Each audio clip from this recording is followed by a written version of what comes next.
Assalamualaikum warahmatullahi wabarakatuh. Kembali lagi di podcast Ruang Rindu bersama gue Bang Ais. Ya, alhamdulillah nih. Gue mau dikenalin.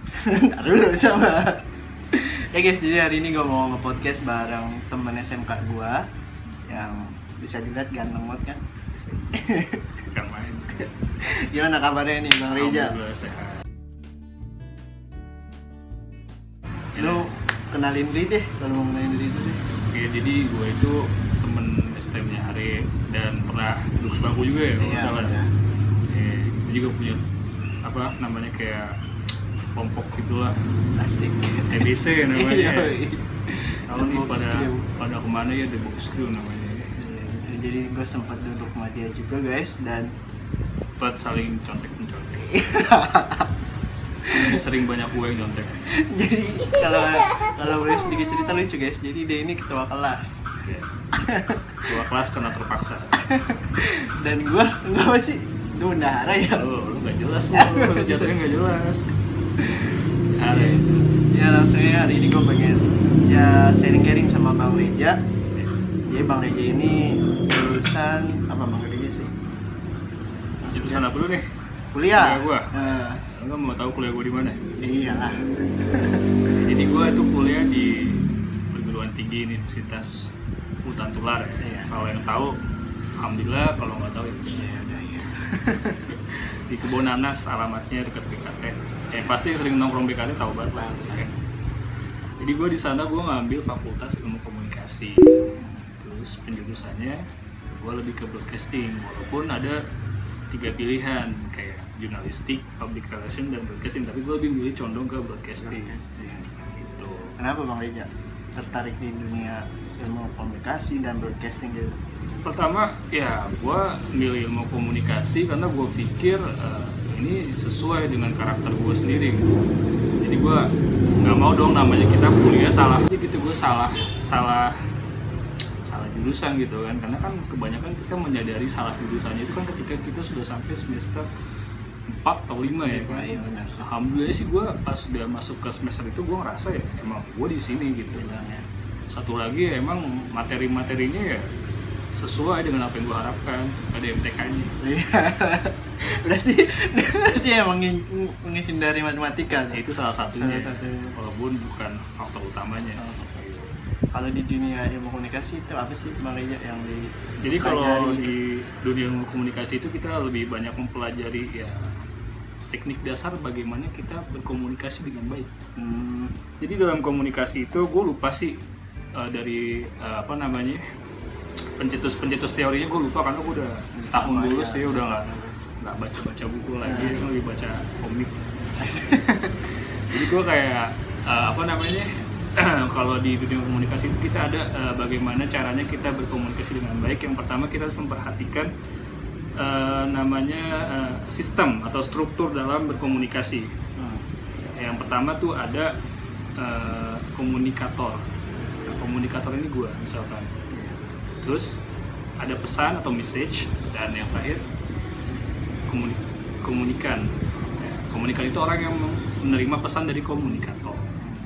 Kenapa ada struktur seperti itu? Biar tidak terjadi miskomunikasi ataupun kesalahan dalam menerima pesan yang disampaikan komunikator kepada komunikan. Nanti kalau lebih rinci lagi, lebih detail lagi, ada banyak teori-teori lagi kayak misalkan, sorry banget nih gue lupa nama pemilik teorinya, gue lupa namanya siapa. Harold de Lasso, tapi gue lupa ya. Lama banget gue belajar semester 1 tuh ya. Ya wajar, nggak apa-apa sih. Gue lupa banget namanya. Ada ribet juga nama bule kan, takut keserempet ya. Iya, kalau nggak salah dia bilang. Jadi setelah, kalau intinya kan itu tadi kan, komunikator, pesan, komunikan. Iya. Itu struktur yang paling penting dalam kita berbicara atau berkomunikasi dengan baik. Tapi kalau lebih didetailin lagi, lebih kompleks lagi, setelah komunikator itu ada yang namanya, gue juga lupa nih antara encoding dulu atau decoding dulu, gue lupa nih. Gue tadi salah, gue nggak baca dulu ya, gue lupa soalnya. Gue lupa. Jadi setelah komunikator itu di belakangnya ada encoding. Nah, encoding itu kita seperti ini kan, kita melihat lawan bicaranya gitu, kita menyaring dulu lah, di kasarnya memfilter dulu. dengan siapa kita berbicara. Nah itu encoding tuh. Dan pesan yang tengah-tengah itu pesan. Setelah pesan masuk ke decoding atau encoding. Ini gue lupa nih, sorry banget, gue lupa nih antara decoding apa encoding. Nah fungsinya ini, entah decoding atau encoding itu dia fungsinya lebih kayak menyaring juga apa yang disampaikan oleh komunikator ya kan. Baru komunikan gitu. Jadi kayak analoginya gini, ketika gue bisa gue seorang mahasiswa, gue berbicara sama anak TK, gue nggak mungkin dong menggunakan bahasa mahasiswa ya. Nanti anak TK itu pasti bakal mikir ngomong apa sih bang gitu ya. Dan sebaliknya gitu, ketika gue mahasiswa, gue berbicara sama mahasiswa, pasti kan encoding sama decoding itu pasti bakal masuk dong. Dia bakal dengan mudah mengerti pesan yang pengen gue sampaikan ke dia gitu. Jadi ada feedback di situ. Itu baru komunikasi yang baik.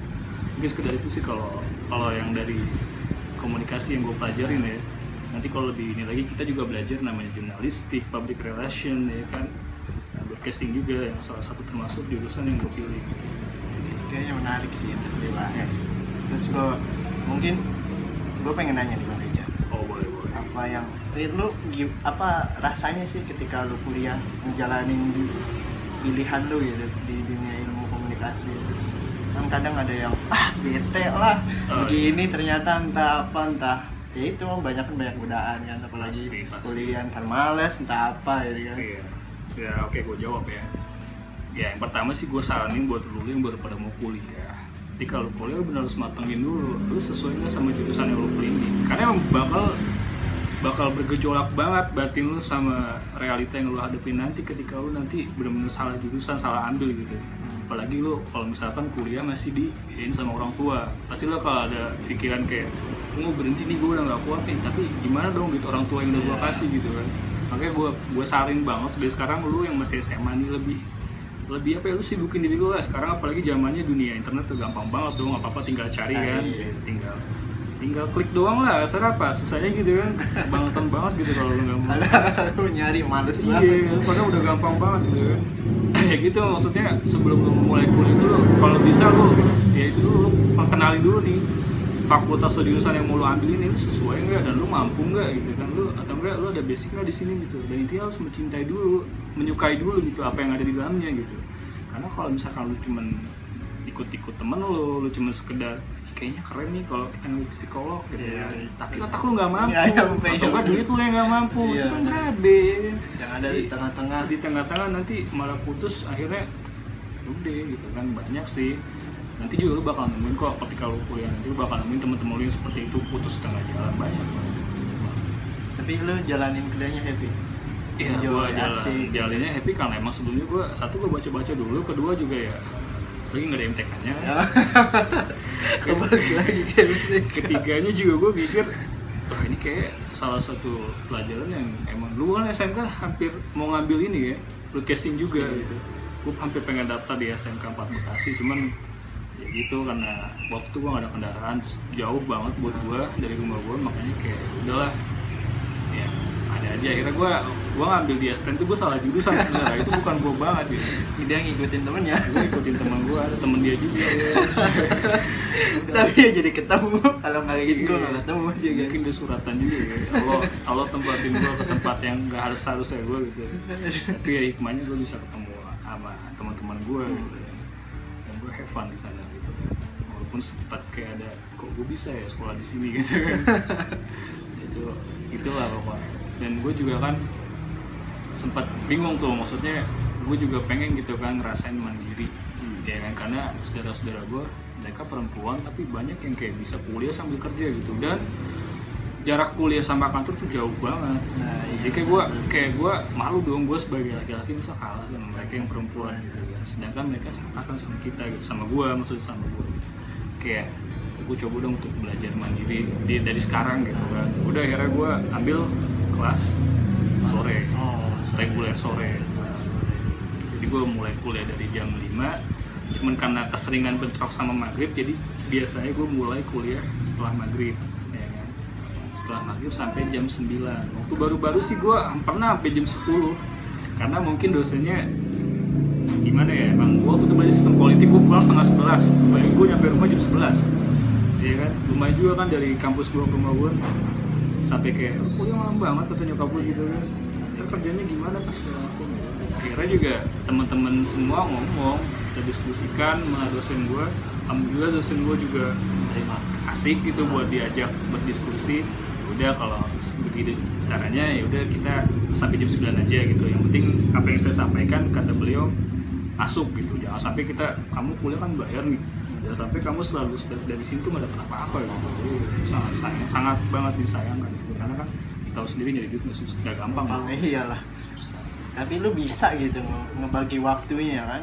Gimana tuh? Perasaan apa? Kan kerja udah capek sore langsung kuliah. Waduh. Baja kali badan kamu. Balik lagi ya ke diri kita sendiri gitu. Kita juga merasa mampu atau enggak gitu. Kalau sekalian kita mampu ya kita jalanin, kalau enggak ya jangan dipaksain gitu kan. Karena setiap manusia punya batasan dalam dirinya dia gitu. Ya gue milih kerja karena emang gue ngambil kuliah sore dari awal kan. Karena emang gue udah planningin ketika gue nanti kuliah gue mau kerja gitu. Dan alhamdulillah gue di semester 4 kalau nggak salah ya, semester 4 plus semester 5 gue udah dapet kerjaan. Dan gue ngebagi waktu juga ya karena emang kantor gue dekat, jadi gue bisa, dan atasan gue juga bisa kerja sama gue, jadi gue bisa fleksibel ngebagi waktu kampus gue sama kerjaan gue gitu. Bahkan gue sering gunain fasilitas kantor gue buat kuliah gue. Haji mumpung ya. Haji mumpung bermanfaat sekali. Ya balik lagi ke dunia ilmu komunikasi. Iya. Itu berarti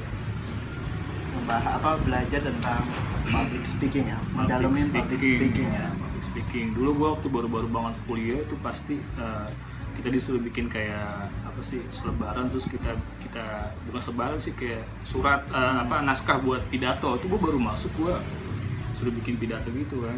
Untung aja teman kelas gue cuma sedikit, jadi gue nggak terlalu malu-malu banget. Ya udah paling kayak gitu, kita belajar pidato, kita juga belajar kayak jadi MC juga kan banyak kan, ada MC ulang tahun, MC pernikahan, MC banyak sih benar. MC formal pas segala macam, yang gimana kalau MC formal itu kita harus menguasai mengelola kata-kata kita dengan baik dan benar ya kan. Kayak acara pernikahan gitu kan, nggak bisa kita sandingin dengan bercanda-bercanda, nggak bisa ya kan, karena emang udah sifatnya formal.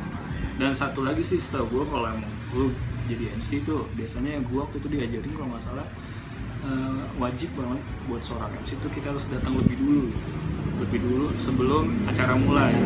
Bahkan durasi itu lebih lama, kayak sejam. Lu sebelum acara mulai itu sejam itu sudah nyampe di situ gitu. Susah banget gue ngomongnya. Stay duluan gitu untuk lo beradaptasi sama lingkungan tersebut gitu. Sama lo juga bisa bikin lebih tenang, lebih rileks gitu, karena lo udah merasa udah menguasai lingkungan tersebut gitu. Tapi untuk pelajarannya berat nggak sih? Kalau buat pelajaran ilmu komunikasi, kalau di sana kalau yang gue tangkap ya lebih menekankan mental sih. Mental lo bagaimana lo tuh tampil di luar gitu, tampil kayak lo jadi MC kan butuh mental yang kuat kan, lo ngadepin banyak orang, belum ngelagap glugup ya. Public speaking lo ngomong depan orang ya kan. Terus kayak kalau di broadcasting kita kayak kita sering kayak bikin acara-acara talk show apa segala macam. Itu kan juga kita harus berani nih hadap di depan kamera ya kan, nggak boleh canggung, nggak boleh nervous apa segala macam. Jadi kayak kalau kata gue sih lebih ditekankan mental sih kalau di komunikasi itu. Terus kenapa lu Bang Reja, manggil lu jadi namanya. Kenapa Bang Reja lu tertarik gitu untuk menguasai satu jurusan yang tadi lu pilih kan? Broadcasting kan itu ada apa tadi? Jurnalis, terus ada apa tuh? Public relation, terus lu malah ngambil ke broadcasting. Kan broadcasting itu kan ya itu tentang kamera, fotografer, video kreator lah masuk juga kan? Masuk juga. Makanya sih sebenarnya YouTuber sekarang tuh udah lebih broadcasting daripada gua kalau. Iya, makanya. Iya, karena gua mikir emang broadcasting itu sesuatu kerjaan yang dimana kita bisa kerja tapi ngerasa main-main gitu, kerja sambil main gitu. Iya, walaupun terlepas dari tekanan, pasti ada tekanan, nama kerja pasti punya tekanan dong, nggak mungkin nggak ada kerjaan apaan tuh kan, jadi kita usaha, tekanannya datang dari kita sendiri, kita bosnya. Iya, ya gue pilih broadcasting karena gue pikir broadcasting itu profesi yang sangat menyenangkan. Gue di sana bisa belajar fotografi, gue di sana bisa belajar teknik kamera, editing video, gue juga pernah bikin animasi. Ya, jadi kayak ditambah kan kayak kalau menurut gue tuh broadcasting itu keterampilan jatuhnya gitu loh. Jadi ketika lulus kita punya keterampilan, megang kamera itu termasuk keterampilan semua orang bisa, benar. Editing video itu termasuk keterampilan dong, ya kan. Beda dibanding kayak public speaking gitu kan, maksudnya gimana ya, kalau lebih ini lah gitu, lebih ke praktek kalau broadcasting itu gitu kan. Kalau public speaking kan kita semua orang bisa lah ngomong kan, cuman lu pedein aja gitu, cuman naikin mental lu aja udah semua orang bisa gitu. Kayak gua ngerasa broadcasting itu emang udah gua banget gitu, walaupun di sana banyak kendala-kendala juga yang gue rasain karena kayak peralatan itu nggak murah ya. Iya makanya kan. Sampai minjem ke teman gue buat peralatan waktu gue bikin film, karena itu hampir setiap dari semester 3 ya di tempatnya itu gue pasti tuh berkutat dengan kamera. Tuh gue bikin video talk show, gue bikin video jadi pembawa acara berita, gue bikin video bikin acara musik segala macam deh. Pokoknya ya yang gue beratin mungkin kalau buat kita yang belum kerja pas segala macam tuh kayak peralatan itu minim di situ. Iya minim di situ. Tambah lagi ya kampus gue belum memadai banget untuk memenuhi fasilitasnya gitu. Ada cuman nggak banyak. Jadi kayak kita harus ganti-gantian gitu kan. Kalau nggak punya sendiri rasanya ya lama belajarnya gitu kan. Utak-atiknya juga ngeri dong, namanya bukan barang kita kan. Paling ujung-ujungnya nyewa kan. Oh juga buat duit lagi. Nyari duit juga kan sama aja. Terus yang udah lo pelajarin apa tuh Bang Reja? Teknik kamera. Teknik kamera gue paling lebih kayak ke fotografi, bagaimana cara ngatur ISO, aperture, speeder apa gue shutter maaf ya. Gue udah lama juga nggak main. Gue ada kamera cuman gue udah lama banget nggak megang kamera gue karena ya waktu itu gue kerja kan di office gitu ya kantor, jadi kayak nggak kepake aja gitu ya jadinya. Paling kalau kayak ada acara hajatan nikahan baru tuh gue dipanggil tuh sama saudara-saudara gue ya kan buat fotoin ya kan, dokumentasi pribadi ya paling kayak gitu sih. Kalau dari kamera ya lu paling cuma kayak teknik pengambilan gambar kayak itu tadi, pengaturan aperture, shutter, ISO-nya, keterangan cahayanya bagaimana gitu kan, bagaimana gambar biar nggak backlight ya kan. Cuman nggak semua orang bisa seperti itu sih kalau belajar sebenarnya. Beda orang yang belajar sama ya pasti beda gitu. Karena kan juga lo sendiri kamera itu kan barang yang mahal terus sensitif ya. Iya. Jadi kita harus lebih hati-hati juga dan harus ngerti gitu. Iya benar aja. Bang Reja benar, karena gue juga pernah sempat minjem kamera teman gue. Pasti ada rasa khawatir gue tuh mau ini juga benar-benar gue jaga banget karena emang gue tahu itunya kalau ada sesuatu yang rusak atau apa lensa atau itu nggak murah gitu. Dan gue juga kamera gue masih kamera standar bawaan pabrik, jadi kayak hasilnya masih belum memuaskan. Cuman kalau buat belajar sih bisa lah. Itu sih paling. Kalau buat yang lainnya ya paling itu gue buat syuting kita kan harus pengambilan gambar itu apa ya namanya itu lupa juga. Kayak posisi kayak gini nih di batas ini nih. Terus di ini juga harus diperhatikan gitu. Jangan sampai potong kayak gini atau kejauhan atasnya gitu. Iya, itu harus diperhatikan juga situ. Terus sudut sampingnya, view-nya lah, kasarnya view-nya itu, visualisasinya. Itu juga gue pelajarin gitu. Cuman lebih condong kalau gue ke fotografi sih dulu. Cuman karena kalau kamera itu kan gue dulu sempet nggak megang laptop kan. Dan kalaupun ada laptop harus yang memadai juga speknya kan, karena buat aplikasi editing, aduh, emang bener sih. Apa kalau laptop kentang berat ya, bisa, cuman iya, buat ngerenderan tuh lama banget nanti.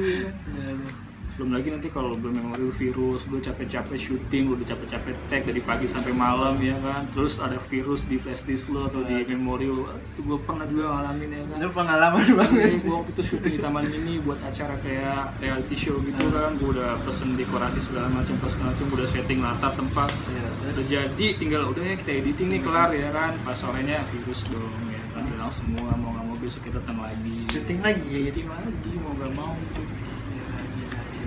Jadi gue juga harus kayak benar-benar kita harus benar teliti juga gitu sebelum kita ini. Backupan juga penting banget ya. Tapi untuk tugasnya Bang Reja, tugasnya itu biasanya deadline cepet apa enggak ya, kayak lu bikin talk show ataupun apa gitu. Tergantung kesulitan ininya ya, dosen juga tahu gitu kalau kayak kita membutuhkan, kayak gue pernah disuruh bikin film pendek durasi 10 menit ya kan. Emang kalau kita ngeliat 10 menit, 10 menit doang gitu kan cepet, cuman lu kan nggak tahu proses kita tekniknya, belum kita nyari talentnya kan, lu mau aja talent nih, belum kayak terus talentnya, kalau yang talent baru kan pasti dia harus ngapalin naskah, ngapalin teks apa segala macem ya kan, terus berani juga nggak biar nggak gugup di depan kamera ya kan. Kadang orang udah good looking nih, tampilannya bagus segala macam, kamera main kaku ini nanti nggak enak ya. Iya, itu juga benar-benar harus diperhatikan juga. Jadi kayak misalkan kalau bikin film-film gitu mungkin kasih durasi sebulan biasanya, sebulan ya. Karena kan buat properti apa sewa juga kan, karena tukang sewa juga lagi musim-musim ujian tuh harus duluan gitu, saya harus booking duluan, kalau nggak ngambil sama mahasiswa yang lain gitu, atau nggak sama teman yang lain yang memang berkutat di dunia broadcasting gitu. Makanya gue bilang tadi kalau lo mau ngambil broadcasting terus ya ngandelin dari fasilitas kampus aja lo nggak bakal maksimal. Mungkin itu juga yang bikin gue ya nyari duit. karena emang mahal sih, murah biaya buat ini.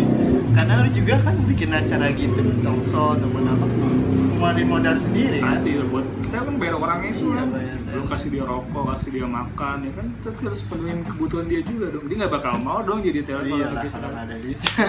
nggak kita kasih Iya apa-apa sih, gitu, walaupun kasar cuman rokok atau makan apa segala macam kan ya tetap harus ngasih gitu. Salah satu bentuk kita juga terima kasih sama dia gitu kan. Nah dia udah mau buang-buang waktunya buat kita gitu, udah ngeluangin waktunya buat kita. Itu nggak gampang gitu. Belum lagi kita harus kayak, gue pernah juga waktu lagi tag shoot di mana tuh ya, daerah Taman Mini juga kalau nggak salah, tuh museum kereta api kalau nggak salah ya.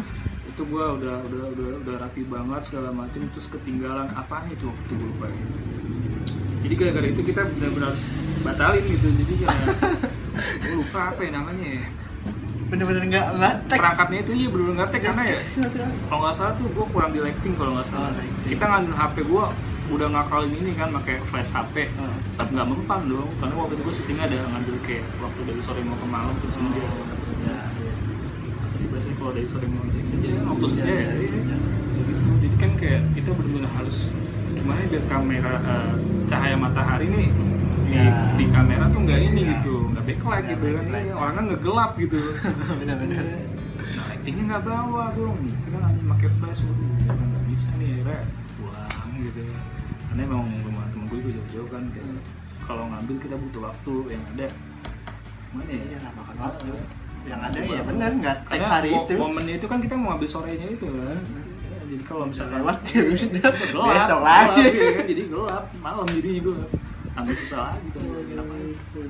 Itu sih paling suka dukanya gitu dari kuliah broadcasting. Cuman gue saling banget buat lu yang bukan benci sih atau nggak suka sama tematika, lu boleh lah ambil atau broadcasting atau komunikasi, karena emang gue jamin banget lu gak bakal nemuin nama hitung-hitungan dalam minim ada pun paling ya sekilas lewat doang sih aja, ya. iya. Kalau lu nggak suka cabut aja gitu sih. Ini terakhir ya Mbak Ija. Oke, apa? Mungkin lu bisa ngasih tips sama saran buat ya itu teman-teman ataupun anak-anak SMA yang masih ragu gitu buat ngambil kuliah di bidang ilmu komunikasi atau broadcasting. Ya intinya tadi yang gue bilang pertama, jika lo mau masuk kuliah terus cari tahu dulu apa aja yang dipelajarin di sana gitu, sesuai nggak dengan basic yang lo punya gitu. Jangan sampai lo memaksain diri lo sendiri gitu, lo nggak mampu tapi lo maksain terus kan nanti lo nggak nyaman lo kuliah juga bakal kayak keberatan gitu, terbebani kayak gitu kan. Terus satu sih lo harus kayak cari dulu lah apa aja sih yang dipelajarin di sini gitu kan.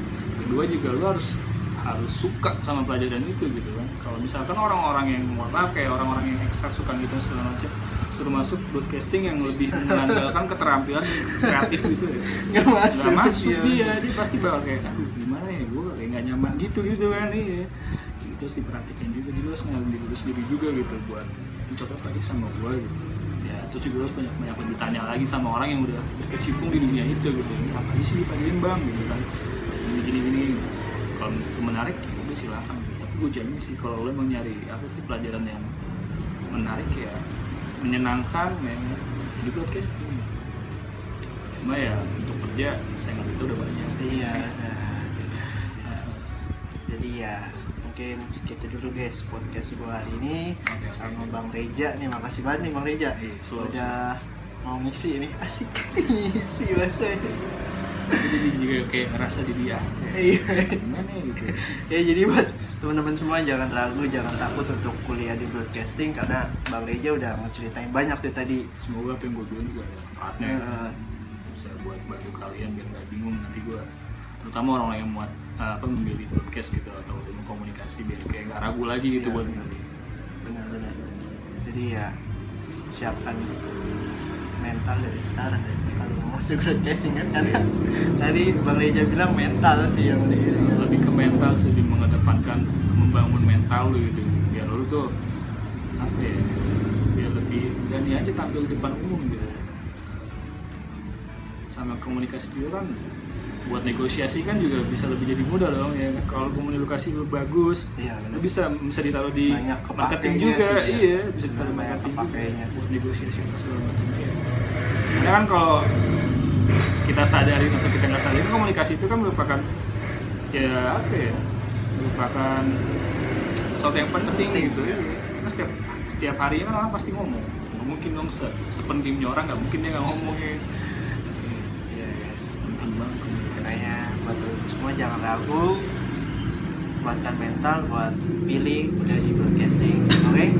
Jadi segitu dulu podcast gua hari ini. Kalau gua Bang Ais dan Bang Reja ada salah kata-kata ataupun salah ngomong ya mohon dimaafin ya guys. Oke, jangan lupa doain semoga Ari bisa jadi YouTuber yang sukses. Amin. Siapa tahu bisa bersaing sama Atal gitu. Amin ya Allah. Rezekinya juga bisa sama sama Atal. Amin ya Allah. Jadi itu masa depannya. Iya benar. Penting ikhtiarnya sama doanya. Iya benar. Ya makasih Bang Reja nih, lu udah mau ngisi, doain baik buat dah. Fungsinya teman kan gitu. Iya. Ya guys, jadi segitu dulu, jangan lupa untuk like, comment, and apa? Share. Subscribe dong, mana subscribe-nya? Iya lupa sorry. Subscribe yang apa namanya channelnya, apa channel lu namanya? Bang Ais. Bang Ais tolong ya. Tadi bawa sini ada. Bisa ngeditnya nggak lu? Bisa. Oh bisa. Oke.